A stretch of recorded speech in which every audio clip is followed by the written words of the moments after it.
Hi, welcome to SBR TV. I'm Peter Loshak. This is our football opener show that we do every week with John Ryan from JohnRyanSports.com. Right now, we're going to look at the last week of the regular season in the NFL Week 17. It's actually Tuesday morning. There's 16 games. There's only 10 lines out, but we'll see what John has to say about them. John, how you doing?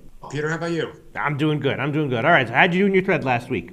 2-1, 2-2. We had a losing week. Oh, really? We had a 10-star under in the Patriots game, which looked good there for most of the game. But, a loss is a loss is a loss. Yeah. We had winners on under 49ers and Buffalo. And believe it or not, we lost a 20-star play. Only the second time this year we had under in the Packers game, which looks ridiculous in hindsight. But it was 14-3 at halftime, and I was feeling pretty good about it. But yeah. then... No, I bet that one too. And actually, I heard that a decent amount of sharp people were on that side as well. So, who knows? Overall, you're still up for the year? Still a decent record? Yes, absolutely, yep. All right, so let's look at Week 17.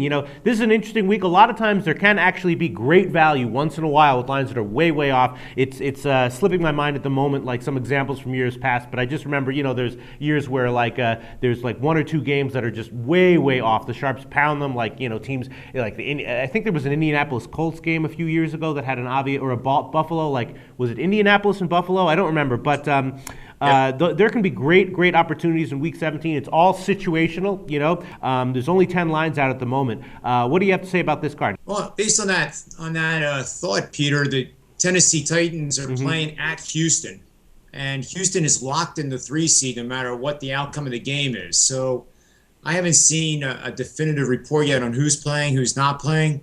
But that line opened at Tennessee favored by 1. Now, normally, Houston, I would make them at least a 6-point favorite at home versus Tennessee. And the line has quickly moved to -3 now, Tennessee.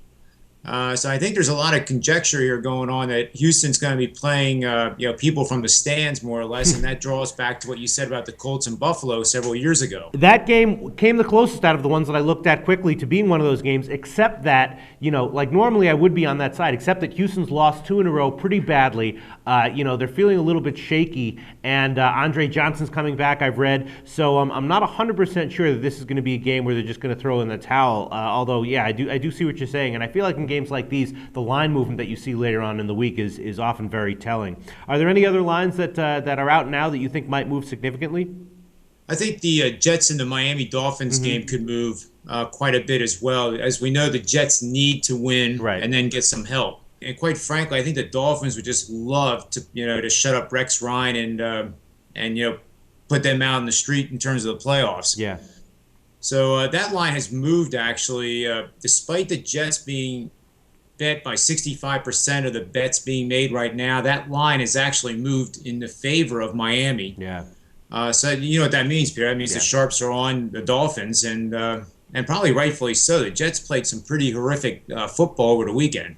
What do you make of the Indianapolis-Jacksonville game? And those are two terrible teams, but Indianapolis, if you were on them the past 2 weeks, you made some great money. Jacksonville, though, does seem like they can kill terrible teams. They crushed Tampa Bay a few weeks ago. Where do you think that line might move? Again, the interesting thing with the Colts, the second half of the year, and you saw it too, is that the sharps have been betting the Colts almost consistently week after week after week, with the exception of the 1 week that they won. Right. And we're seeing that again. About close to 80% of the bets so far have been made on the Colts. However, this line has only gone from +5, Colts being a 5-point underdog, to +4 now. So I don't think that's really moving that much. So I actually think the sharps are probably on both sides a little bit here and kind of fighting each other.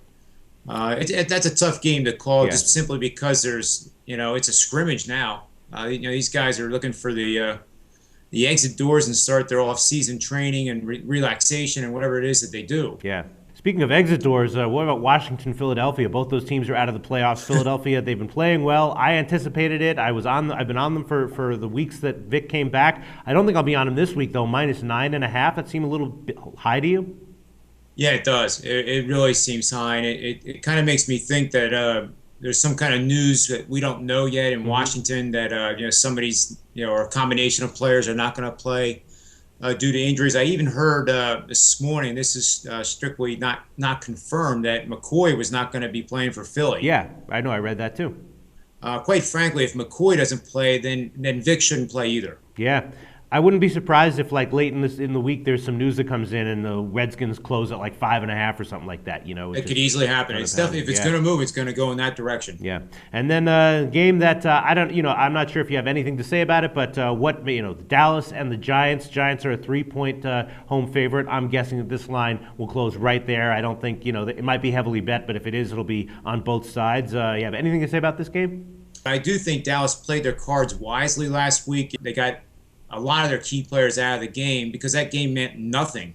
I think Dallas is going to be a lot more rested on the field. They're going to look more rested than the Giants. And this late in the season, that's huge. There's the Denver game. I don't know if you have anything to say about that. I would probably probably lean slightly towards the Chiefs here, plus 3.5. What do you think? Tebow's thrown had 8 turnovers now in the last 2 weeks. Yeah. I'm not saying the Tebow era is over, but when he's forced to pass the ball is when Denver's in trouble. Yeah. And they can't afford to get behind. I mean, that is the most evident thing in the world, and it's obvious to everybody listening. So I think that they might go back to like just a super run-heavy offense, and in that case, even if Denver wins, it's highly likely to be by a field goal or something. So I might strongly consider taking the Chiefs here, and then again, teasing them up to like maybe over 10, 10.5, something like that.